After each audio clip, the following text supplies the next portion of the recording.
तो take unlock पे आपका स्वागत है। आज हम देखेंगे हमारा second algorithm, second scheduling algorithm. इसका नाम है शॉर्टेज जॉब फर्स्ट। इस एल्गोरिथम में का क्राइटेरिया है बर्स्ट टाइम और इसके दो मोड होते हैं, नॉन प्रीएम्प्टिव एंड प्रीएम्प्टिव। यहाँ पे देखिए हमारा जो पहला एल्गोरिथम था फर्स्ट कम फर्स्ट सर्व, उसमें सिर्फ एक ही मोड था जो था नॉन प्रीएम्प्टिव। लेकिन इस एल्गोरिथम में दो मोड है, प्रीएम्प्टिव एंड नॉन प्रीएम्प्टिव। अब यहाँ पे देखिए ये सेम एग्जांपल मैं दोनों तरीके से सॉल्व करूंगा और आपको समझ में आ जाएगा कि उनका डिफरेंस क्या है या कैसे वर्क करता है। ठीक है, हम पहली मेथड से सॉल्व करेंगे नॉन प्रीएम्प्टिव मोड से। इसका क्राइटेरिया क्या है कि बर्स्ट टाइम। यहाँ पे देखिए इसके नाम में इसका सॉल्यूशन है। यहाँ पे जिसका जॉब शॉर्ट होगा वो प्रोसेस क्या होगी, पहले एग्जीक्यूट होगी, शॉर्टेज जॉब फर्स्ट। यानी जिसका जॉब शॉर्ट होगा वो पहले एग्जीक्यूट होगी। और जॉब शॉर्ट कैसे है ये हम कैसे डिसाइड कर सकते हैं किसी प्रोसेस का जॉब शॉर्ट है। यहाँ पे देखिए बर्स्ट टाइम के अनुसार यहाँ पे देखिए हमारा एग्जीक्यूशन ऑलवेज कहाँ से स्टार्ट होता है, 0 से। गैंट चार्ट पे 0 से एग्जीक्यूशन स्टार्ट होगा। 0 पे हमारी कौन सी प्रोसेस आएगी, रेडी क्यू में। मैंने आपको बताया था अराइवल टाइम के अनुसार रेडी क्यू में क्या आती है, प्रोसेस आती है। यानी आपको चार्ट पता है कि न्यू स्टेट के बाद यहाँ पे कौन सी स्टेट आती है, रेडी। और रेडी स्टेट के बाद यहाँ पे क्या आती है, रन। रेडी स्टेट में यानी रेडी क्यू में आने के बाद ही आपकी प्रोसेस क्या होती है, रन होती है। डायरेक्टली आप उठा के रन नहीं कर सकते, पहले कहाँ आनी चाहिए, रेडी क्यू में। और हमारे रेडी क्यू में कहाँ से आती है प्रोसेस, अराइवल टाइम के अनुसार। अब यहाँ पे देखिए सबसे स्टार्टिंग का अराइवल टाइम यानी 0 से हम स्टार्ट करेंगे। 0 का अराइवल टाइम किसका है, P1 प्रोसेस का है। यहाँ पे देखिए सिर्फ एक ही प्रोसेस का है P1। और यहाँ पे हमारे पास ऑप्शन नहीं है शॉर्टेज जॉब के अनुसार एग्जीक्यूट करने के लिए, क्योंकि यहाँ पे कंपेयर करने के लिए दूसरे प्रोसेस नहीं है। इसलिए हमें बाय डिफॉल्ट एक ही प्रोसेस है, इसलिए वही एग्जीक्यूट करनी होगी। कहाँ तक एग्जीक्यूट करेंगे, जितने उसके बस टाइम है उतने तक, क्योंकि ये मोड कौन सा है, नॉन प्रीएम्प्टिव। यहाँ पे देखिए 7 का क्या हो जाएगा, 0 हो जाएगा। और यहाँ पे 7 तक क्या हो जाएगा, एग्जीक्यूट हो जाएगा। और ये प्रोसेस क्या हो जाएगी, टर्मिनेट हो जाएगी। यहाँ पे देखिए ये आपको समझने के लिए मैंने लिखा है। और यहाँ पे देखिए 0 के बाद कौन सी प्रोसेस आएगी, मतलब 0 के बाद क्या क्या नंबर आएंगे, 1 आएगा, 2 आएगा, 4 5 6 एंड 7। 0 1 2 3 4 5 6 एंड 7। अब यहाँ पे देखिए इन सब अराइवल टाइम में नई कौन सी प्रोसेस आएगी। यहाँ पे देखिए 1 को कोई तरह आएगा, 1 2 3 4 5 एंड 6। यहाँ पे देखिए 1 को कौन सा प्रोसेस आई है हमारे अराइवल टाइम में। यहाँ पे देखिए अराइवल टाइम के अनुसार हमारे रेडी क्यू में कौन सी आई है, 1 को कौन सी आई है, P2। उसके बाद 2 को कौन सी आई है हमारी, P3। उसके बाद 3 को कौन सी आई है हमारी, P4। उसके बाद 4 को कौन सी आई है हमारी, P5। उसके बाद 5 को कौन सी आई है हमारी, P6। ठीक है, 6 अराइवल टाइम नहीं है किसी का, सिर्फ कितने तक प्रोसेस आएंगे, P6 तक। मतलब एक प्रोसेस एग्जीक्यूट करने के बाद बाकी के सारी प्रोसेस हमारे ऑटोमेटिकली क्या आ गए, रेडी क्यू में आ गए।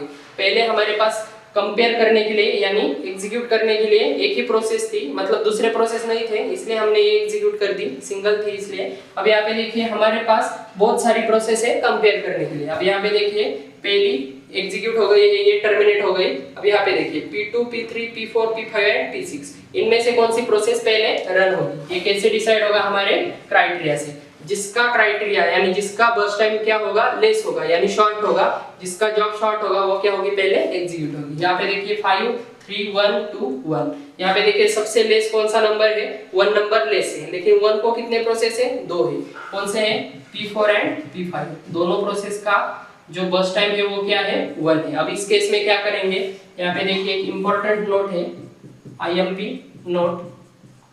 अगर हमारा बर्स्ट टाइम क्या है, सेम है, तो हम नेक्स्ट प्रोसेस कौन सी उठाते हैं, लेस अराइवल टाइम की। अगर ये अराइवल टाइम भी क्या है, सेम है, अगर अराइवल टाइम भी हमारा क्या है, सेम है, तो नेक्स्ट प्रोसेस हम कौन सी उठाएंगे, less process ID, less process ID. यहाँ पे देखिए बर्स्ट टाइम सेम है तो लेस अराइवल टाइम उठाएंगे, और अराइवल टाइम भी सेम हुआ तो process ID, less process ID क्या करेंगे, पिक करेंगे। यहाँ पे देखिए बर्स्ट टाइम सेम है 1 1, तो क्या करेंगे, नेक्स्ट क्राइटेरिया क्या है हमारा, बर्स्ट टाइम के बाद अराइवल टाइम यानी 3 एंड 5। सबसे लेस अराइवल टाइम किसका है, P4 का 3 है और P5 का 6 है। कौन सी एग्जीक्यूट होगी हमारी, P4 एग्जीक्यूट होगी। कहाँ तक एग्जीक्यूट होगी, हमारे बर्स्ट टाइम तक यानी 1 तक। यहाँ पे देखिए 8 तक। P4 एग्जीक्यूट होने के बाद यहाँ पे 1 का क्या हो जाएगा, 0 हो जाएगा। 0 होने के बाद ये क्या होगी, टर्मिनेट होगी। ठीक है, उसके बाद देखिए P4 के बाद क्या होगा, 8 को नई कौन सी प्रोसेस आई है क्या? नहीं, सभी प्रोसेस आपके क्यू में आ गए हैं, इसलिए आप नई प्रोसेस कोई भी क्यू में नहीं आएगी। डायरेक्टली हमें इन्हीं प्रोसेस में से क्या करना पड़ेगा, अगली बार कंपेयर करना पड़ेगा। यहाँ पे देखिए P4 क्या हो गई, कैंसिल हो गई। कितने रह गए? P2, P3, P5 and P6। यहाँ पे देखिए 1, 2, 3 एंड 5। इन चारों प्रोसेस में से सबसे कम बस टाइम किसका है? 1 है, यानी P6 का। कितने तक एग्जीक्यूट होगा? 9 तक। यहाँ पे 1 क्या हो जाएगी, P6 क्या हो जाएगी? टर्मिनेट हो जाएगी। P6 क्या हो जाएगी? टर्मिनेट।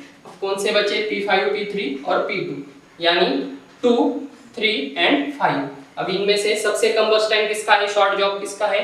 2 है, क्योंकि 2, 3 एंड 5 में से सबसे लेस कौन है? 2 है। तो P5 एग्जीक्यूट होगी 2 यूनिट के लिए, यानी 9 + 2 कितने हो गए? 11। इसके बाद देखिए P5 क्या हो जाएगी? टर्मिनेट हो जाएगी, क्योंकि ये 2 के यूनिट कितने हो जाएंगे? 0 हो जाएंगे एग्जीक्यूट होने के बाद। अब यहाँ पे देखिए P2 एंड P3, इन दोनों में से सबसे लेस कौन सी है? 3 है। तो कौन सी एग्जीक्यूट हो गई हमारी? P3। P3 कितने तक एग्जीक्यूट हो गई है हमारी? 3 यूनिट के लिए। 12 + 3 कितने हो जाएंगे? 14। 14 होने के बाद यहाँ पे देखिए ये P3 क्या हो जाएगी? टर्मिनेट हो जाएगी। और लास्ट को कौन सी प्रोसेस बची? सिर्फ हमारी P2 बची, जिसके यूनिट कितने हैं? 5। तो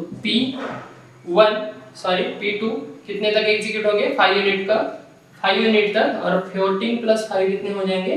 19। यहाँ पे देखिए P2 भी क्या हो जाएगी? बाद में टर्मिनेट हो जाएगी। सिंपल है। ये एल्गोरिदम नॉन प्रीएम्प्टिव मोड होने के कारण अगर कोई प्रोसेस एग्जीक्यूशन के लिए आती है तो कंप्लीटली एग्जीक्यूट होती है। जैसे हमने first come first serve solve किया था, सिर्फ यहाँ पे किस क्राइटेरिया क्या है? बस टाइम। उसके बाद कंप्लीशन टाइम कहाँ से देखते हैं हम? राइट से लेफ्ट को देखते हैं। यहाँ पे देखिए P2 का क्या है? 19। दो वर्टिकल लाइंस में से दूसरी देखते हैं। 19 क्या है? P2 का। P2 में देखिए और 19 लिख दीजिए। दूसरा है P3 का। P3 का क्या है? 14। 14 देखिए, P3 देखिए और 14 लिख दीजिए। नेक्स्ट क्या है? P5 का 11। नेक्स्ट क्या है? P6 का 9। नेक्स्ट क्या है? P4 का 8। नेक्स्ट क्या है?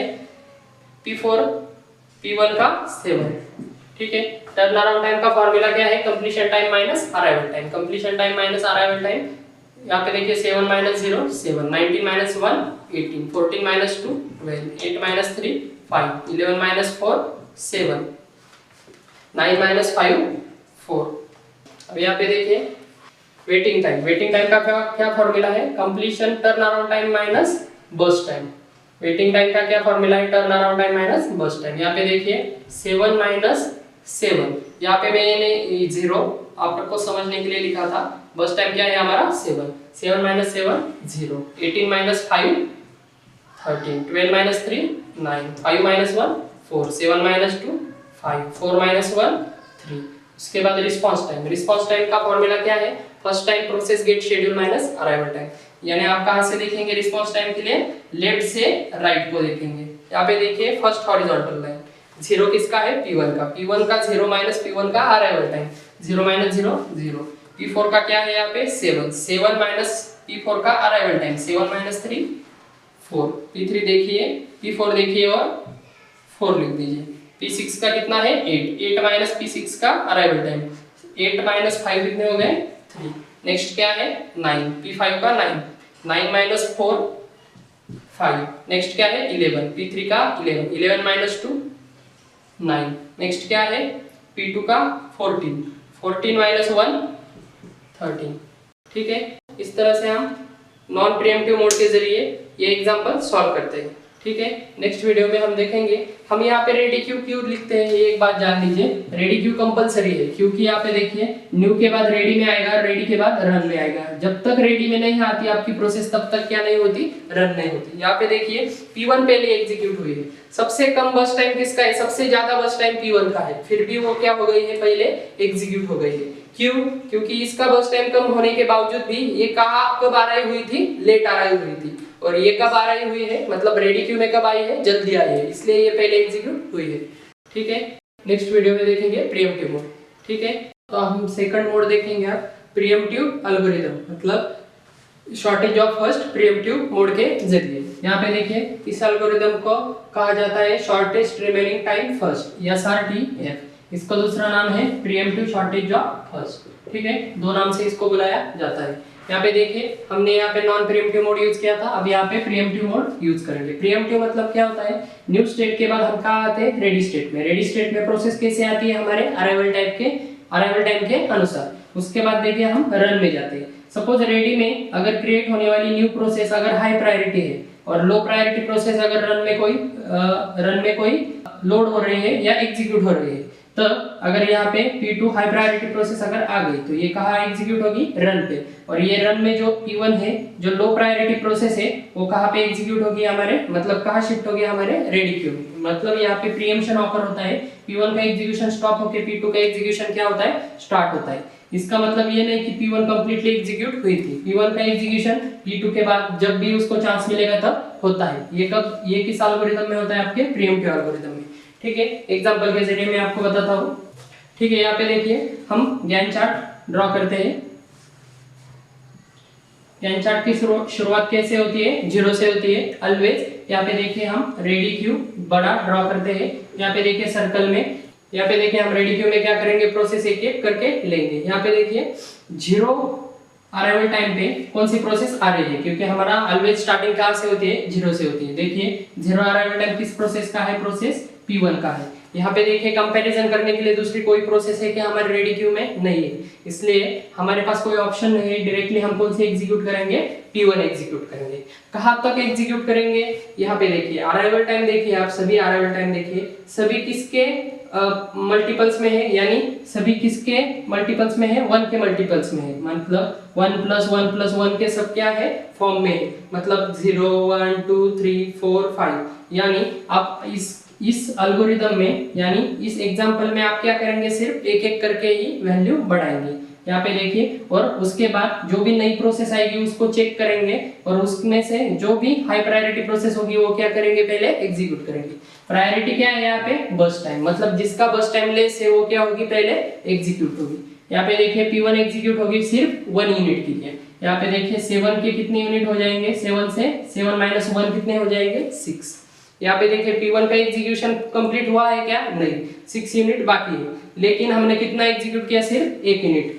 क्यों, क्योंकि हमें चेक करना है अगर कोई नई प्रोसेस, हाई प्रायोरिटी प्रोसेस अगर आ गई तो उसको हमें क्या करना है, चांस देना है। यहाँ पे देखिए 1 अराइवल टाइम को, इस 1 अराइवल टाइम को नई कौन सी प्रोसेस आएगी, सबका अराइवल टाइम देखिए 1 अराइवल टाइम किसका है, सिर्फ P2 का है। मतलब कौन सी नई प्रोसेस आएगी हमारे क्यू में, P2 आने के बाद दूसरी कौन सी आ रही है क्या, नहीं। यहाँ पे देखिए 2 प्रोसेस है हमारे रेडी क्यू में, P1 एंड P2। हमारे कंपैरिजन करने के लिए हमें कितने प्रोसेस है, अब 2। अब सीपीयू हमारा किस प्रोसेस को उठाएगा, ये हमारा कौन सा एल्गोरिथम, मतलब क्या, कौन डिसाइड करेगा, हमारा क्राइटेरिया, यानी बर्स्ट टाइम। जिसका बर्स्ट टाइम सबसे लेस होगा वो क्या होगी, पहले एग्जीक्यूट होगी। अब यहाँ पे देखिए P1 का बर्स्ट टाइम हम कौन सा कंसीडर करेंगे, जो न्यू बर्स्ट टाइम है, मतलब माइनस करने के बाद जो रिमेनिंग है वो बर्स्ट टाइम क्या करेंगे, हम कंसीडर करेंगे। 6 एंड 5 इन दोनों में से सबसे लेस बर्स्ट टाइम किसका है, शॉर्ट जॉब किसका है, ऑब्वियसली किसका है, 5 है, यानी P2 का है। P2 भी कितने तक एग्जीक्यूट करेंगे, 1 तक ही, क्योंकि नई कौन सी प्रोसेस आ रही है वो भी हमें चेक करना है। यहाँ पे देखिए 2 तक एग्जीक्यूट होगा, P2 का क्या होगा, 5 से 4 हो जाएगा। यहाँ पे देखिए 2 अराइवल टाइम पे नई कौन सी प्रोसेस आ रही है वो चेक कीजिए। यहाँ पे देखिए अराइवल टाइम देखिए सभी प्रोसेस का, 2 अराइवल टाइम को कौन सी प्रोसेस आ रही है, हमारी P3 आ रही है। दूसरी कौन सी आ रही है क्या, नहीं। यहाँ पे देखिए अब हमारे पास एग्जीक्यूशन करने के लिए कितने प्रोसेस है, 3 प्रोसेस है। कंपैरिजन करने के लिए 3 प्रोसेस है, P1 P2 P3। अब यहाँ पे देखिए किस अनुसार करेंगे हम, बर्स्ट टाइम के अनुसार। 6 4 एंड 3, सबसे कम बर्स्ट टाइम किसका है, 3, यानी P3 का है। यहाँ पे देखिए P3 एग्जीक्यूट होगी कितने यूनिट के लिए, सिर्फ 1 यूनिट के लिए। मतलब 2 + 1 कितने हो गए, 3 होंगे। यहाँ पे 3 कितने होंगे, 2 हो जाएंगे। अब इसके बाद देखिए 3 अराइवल टाइम पे कोई नई प्रोसेस आई है क्या, चेक कीजिए। अराइवल टाइम देखिए 3 को कौन सी आई है, हमारी P4 आई है। ठीक है, P4 आई है हमारी 3 अराइवल टाइम को। दूसरी कौन सी आई है क्या, नहीं। यहाँ पे देखिए अब हमारे पास कितने प्रोसेस हो गए, 4 प्रोसेस हो गए हमारे रेडी क्यू में, P1 P2 P3 and P4। अब इन चारों प्रोसेस को हम कंपेयर करेंगे और जिसका बर्स्ट टाइम लेस होगा वो क्या होगी, पहले एग्जीक्यूट होगी। ठीक है, यहाँ पे देखिए 1 2 4 एंड 6, सबसे कम बर्स्ट टाइम किसका है, 1, जो P4 का है। P4 क्या होगी, एग्जीक्यूट होगी। फिर से कितने यूनिट के लिए एग्जीक्यूट होगी, 1 ही यूनिट के लिए एग्जीक्यूट होगी। यहाँ पे देखिए 3 का क्या होगा, 4 होगा। 1 का क्या होगा यहाँ पे 1 माइनस 1 0 हो जाएगा और ये प्रोसेस टर्मिनेट हो जाएगी। क्यों टर्मिनेट होगी? क्योंकि इसका बर्स्ट टाइम क्या हो गया 0 हो गया। 0 हो गया मतलब ये प्रोसेस क्या हो गई कंप्लीट हो गई। और आपको पता है रन में से अगर कोई प्रोसेस कंप्लीट होती है तो वो क्या हो जाती है टर्मिनेट हो जाती है। इसलिए हम क्या करेंगे इस प्रोसेस को डायरेक्टली टर्मिनेट यानी वैनिश कर देंगे। ठीक है, अब यहाँ पे देखिए 4 को 4 अराइवल टाइम में नई कौन सी प्रोसेस आ रही है वो हमें कहाँ लिखना पड़ेगा हमारे क्यू में लिखना पड़ेगा। 4 में देखिए कौन सी नई प्रोसेस आ रही है P5 हो रही है, लिखिए यहाँ पे P5। अब यहाँ पे देखिए कंपैरिजन करने के लिए कितने प्रोसेस है P1 P2 P3 and P5। P1 P2 P3 and P5। अब तक P6 आई नहीं है हमारे क्यू में, मतलब 4 2 1 and 0 P1 P2 P3 and P5। यहाँ पे देखिए 2 0 2 2 4 एंड 6 क्या है यहाँ पे बस टाइम 2 2 4 एंड 6। यहाँ पे देखिए सबसे कम बस टाइम किसका है 2 और 2 है, किसका है P3 का है और P4 का है। क्या है बस टाइम 2 है। यहाँ पे देखिए दोनों का बस टाइम अगर सेम है, यहाँ पे मैंने पिछले बार नोट दिया था इंपॉर्टेंट नोट, बस टाइम अगर सेम है तो नेक्स्ट क्राइटेरिया क्या है लेस अराइवल टाइम। यहाँ पे देखिए दोनों में से अराइवल टाइम लेस किसका है P2 का है या P3 का है या P5 का है। सॉरी यहाँ पे देखिए P3 एंड P5। यहाँ पे दोनों में से क्या होगी जो भी बस टाइम कम है वो क्या होगी पहले एग्जीक्यूट होगी। यहाँ पे देखिए सबसे कम बस टाइम किसका है P2 का है या P3 का है या P5 का है। यहाँ पे देखिए दोनों का बस टाइम क्या है सेम है 2। तो आप नेक्स्ट क्राइटेरिया क्या है अगर सेम बस टाइम होगा तो क्या करेंगे लेस अराइवल टाइम।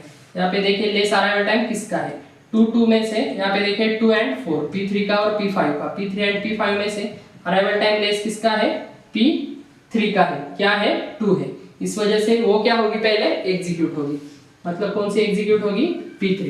कितने यूनिट तक एग्जीक्यूट होगी हमारे फिर से 1 यूनिट के लिए, मतलब यहाँ पे 2 से कितना होगा 1 होगा। 1 होने के बाद यहाँ पे क्या आएगा 5 आने के बाद देखिए ठीक है 5 आने के बाद हम क्या करेंगे 5 अराइवल टाइम को नई कौन सी प्रोसेस आई है वो चेक करेंगे। यहाँ पे देखिए अराइवल टाइम देखिए सभी प्रोसेस का 5 को सिर्फ एक ही प्रोसेस आ रही है जो लास्ट प्रोसेस है हमारी कौन सी P6।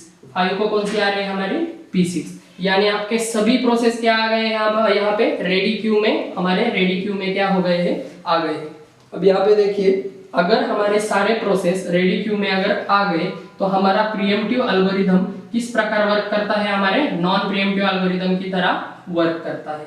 फिर से एक बार बताता हूँ ठीक है, अगर हमारे सारे प्रोसेस रेडी क्यू में अगर आ गए तो हमारा प्रीएम्प्टिव एल्गोरिथम नॉन प्रीएम्प्टिव की तरह वर्क करता है। ठीक है, नॉन प्रीएम्प्टिव यानी कैसा, एक बार प्रोसेस एग्जीक्यूशन के लिए आ गए तो कंप्लीटली क्या होगी एग्जीक्यूट होगी। यहाँ पे देखिए अब कंपैरिजन के लिए क्या है सभी प्रोसेस आपको अवेलेबल है और P4 क्या हो गई है टर्मिनेट हो गई है। अब यहाँ पे देखिए सबसे कम बस टाइम किसका है 1 है 2 है 1 है 4 है या 6 है। 1 क्या है सबसे कम बस टाइम है। अब इन दोनों में से कौन सा सिलेक्ट करेंगे हम जिसका अराइवल टाइम क्या होगा कम होगा, क्योंकि हमारा नेक्स्ट क्राइटेरिया अगर बस टाइम सेम है तो क्या होगा लेस अराइवल टाइम। अगर अराइवल टाइम भी सेम है तो क्या करेंगे हम लेस प्रोसेस आईडी, मतलब प्रोसेस नंबर जिसका लेस होगा वो सिलेक्ट करेंगे। ठीक है, यहाँ पे बस टाइम किसका है 1 क्या है सेम है, तो क्या करेंगे नेक्स्ट टाइम कौन से एग्जीक्यूट करेंगे जिसका अराइवल टाइम क्या है लेस है। यहाँ पे देखिए P3 का अराइवल टाइम क्या है सबसे लेस है, 2 लेस है 5 से, इसलिए कौन सी एग्जीक्यूट होगी P3 एग्जीक्यूट होगी। P3 एग्जीक्यूट कितने तक होगी डायरेक्टली आप 0 कर दीजिए, कितने यूनिट है 1 है, इसलिए कितना होगा P3 1 यूनिट के लिए एग्जीक्यूट होगा। P3 क्या हो गया टर्मिनेट हो गया। P3 टर्मिनेट होने के बाद यहाँ पे देखिए 1 2 5 एंड 6 1 2 5 एंड 6 इनमें से कौन सी बस टाइम सबसे कम है 1 2 5 एंड 1 2 5 4 एंड 6। यहाँ पे देखिए बस टाइम सबसे कम कौन सा है 1 का है, यानी P6 का है। P6 कहाँ तक एग्जीक्यूट होगी 1 यूनिट तक एग्जीक्यूट होगी। 1 का क्या होगा 0 होगा, ये क्या हो गई टर्मिनेट होगी। टर्मिनेट होने के बाद नेक्स्ट क्या है किसका बस टाइम सबसे कम है P2 P5 P2 और P1, मतलब 2 4 एंड 6। 2 क्या है कम है, इसलिए 2 क्या होगी एग्जीक्यूट होगी कहाँ तक 2 यूनिट तक, यानी 7 से कहाँ तक होगी 9 तक होगी। अब आप कहेंगे कि 1 यूनिट के लिए क्यों नहीं एग्जीक्यूट कर रहे हैं। मैंने आपको बताया कि एक बार सभी प्रोसेस हमारे क्यू में आने के बाद हम डायरेक्टली क्या करते हैं कंप्लीटली एग्जीक्यूट करते हैं। अगर आप चाहे तो यहाँ से 7 से लेके 8 तक भी कर सकते हैं, 8 से लेके 9 तक फिर से P5 ही आएगा, आप वो भी कर सकते हैं अगर आप चाहे तो। लेकिन क्या हो जाएगा हमारा चार्ट भी बहुत बड़ा हो जाएगा और वो सॉल्व करने में थोड़ा कॉम्प्लेक्स है। सिंपल फॉर्मूला है, मतलब सिंपल टेक्निक है, याद रखिए। सभी प्रोसेस क्यू में आने के बाद डायरेक्टली क्या करते हैं, हम नॉन प्रीएम्प्टिव मोड की तरह वर्क करते हैं। यहाँ पे देखिए P5 9 तक एग्जीक्यूट हो गया, 2 का क्या हो गया, यहाँ पे 0 हो गया और P5 क्या हो गया, टर्मिनेट हो गया। यहाँ पे देखिए नेक्स्ट क्या है, 4 एंड 6, सबसे लेस कौन सी है, 4, यानी कौन सी एग्जीक्यूट हो गई हमारी, 2। P2 कहाँ तक एग्जीक्यूट होगी, 4 तक। 9 + 4 कितने हो गए, 13 होने के बाद यहाँ पे 4 का क्या हो जाएगा, 0, और यहाँ पे ये टर्मिनेट होने के बाद क्या होगा, P4 टर्मिनेट होने के बाद कौन सी एक प्रोसेस बची, सिर्फ हमारी P1 बची, बाकी सारी प्रोसेस क्या हो गए, टर्मिनेट हो गए। P1 के कितने यूनिट बचे हैं, 6 का क्या होगा, 0। 13 + 6 कितने हो गए, 19 होने के बाद यहाँ पे ये भी प्रोसेस क्या हो जाएगी, टर्मिनेट हो जाएगी। अब यहाँ पे देखिए हमारा एल्गोरिदम कौन सा भी हो, प्रीएम्प्टिव मोड हो या नॉन प्रीएम्प्टिव मोड हो, हमारा जो कंप्लीट टाइम है, मतलब टोटल कंप्लीशन टाइम है, वो ऑलवेज क्या आता है, सेम आता है। यहाँ पे देखिए 19 और 19 यहाँ पे सेम आ गया है, ठीक है।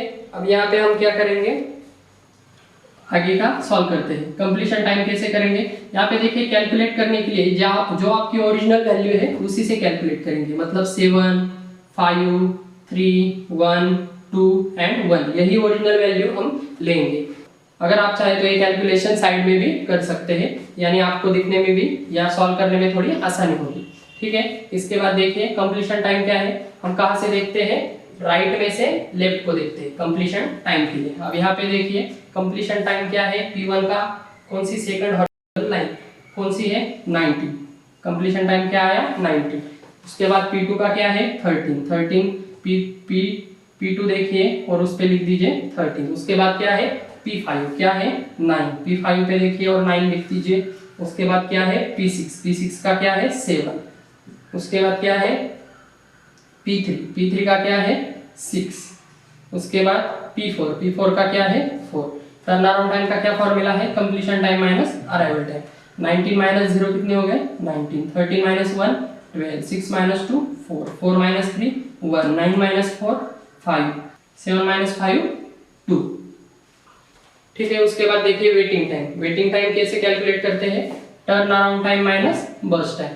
19 - 7 जो ओरिजिनल वैल्यू है वो माइनस करेंगे, 19 - 7 12। उसके बाद क्या आएगा, 12 - 5 7, 4 - 3 1, 1 - 1 0, 5 - 2 3, 2 - 1 1, ठीक है। रिस्पांस टाइम कैसे कैलकुलेट करते हैं, हम लेफ्ट में से कहाँ जाएंगे, राइट को देखेंगे, ठीक है। और कौन सी हॉरिजॉन्टल कौन सी वर्टिकल लाइन देखेंगे, फर्स्ट वाली। P1 का क्या है, 0, ये 0 माइनस हमारा P1 का अराइवल टाइम, 0 - 0 क्या है, 0। उसके बाद P2 का क्या है, 1। First time process get schedule minus arrival time, ये क्या है फॉर्मूला, रिस्पांस टाइम का। 1 - P2 का अराइवल टाइम, 1 - 1 0। P3 का क्या है, 2, 2 - 2 0। P4 का क्या है, 3, 3 - 3 0। P6 का क्या है, 6, 6 - 5 1।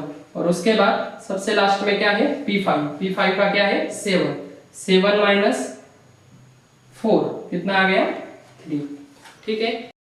आई होप आपको समझ में आ गया होगा।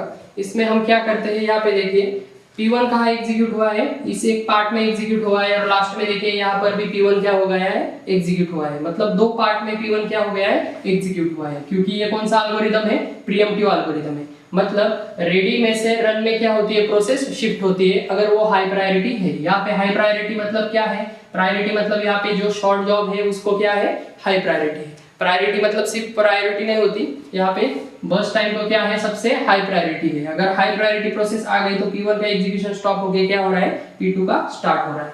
और यहाँ पे देखिए नॉन प्रीएम्प्टिव मोड में क्या होता है, कंप्लीटली प्रोसेस एग्जीक्यूट होती है, मतलब पार्ट में डिवाइड नहीं होती। मतलब P1 का एग्जीक्यूशन कंप्लीट हो गया, P4 का, P6 का, P1 कभी भी यहाँ पे नहीं आएगी नॉन प्रीएम्प्टिव मोड में। लेकिन प्रीएम्प्टिव मोड में क्या हो सकता है, पार्ट में डिवाइड हो सकती है, ऐसा भी हो सकता है, लेकिन पार्ट में भी डिवाइड हो सकती है, ठीक है। यही था इस एल्गोरिथम में। Thank you.